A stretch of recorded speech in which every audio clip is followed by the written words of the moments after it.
நேற்று இடுக்கு பிள்ளையார் கோவிலில் சிக்கிக் கொண்ட பெண் தற்போது மீட்கப்பட்டுள்ளார்.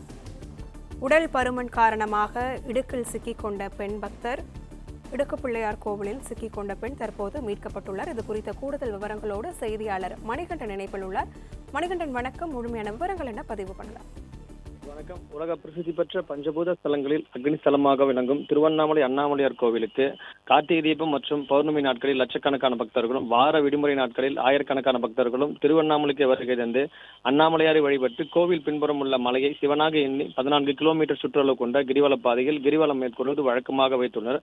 மேலும் கிரிவல பாதையில் உள்ள அஷ்டலிங்கம் மற்றும் ஆசிரமங்கள், சிறப்பு வாய்ந்த கோயில்கள் என அனைத்திலும் சென்று வழிபடுவது வழக்கமாக வைத்துள்ளனர். இந்த நிலையில கிரிவல பாதை நேற்று முன்தினம் இரவு இடுக்கு பிள்ளையார் கோவில் ஆந்திர மாநிலத்தை சேர்ந்த ஒருவர் இடுக்கு பிள்ளையார் கோவிலில் சிக்கி உயிர்ந்த சம்பவம் பெரும் அதிர்ச்சியும் பரபரப்பையும் ஏற்படுத்தியுள்ளது.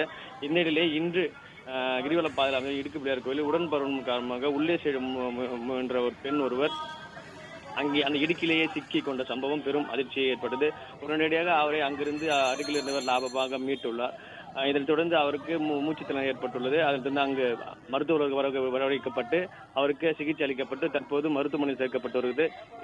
இது போன்ற சம்பவம் தொடர்ந்து நடைபெறுவதால் இடுக்கு பிள்ளையார் கோயில் வாசல் அருகே அறிவிப்பு பலகை வைக்க வேண்டும் என ஆன்மீக பக்தர்களும் பொதுமக்களும் கோரிக்கை வைத்துள்ளனர்.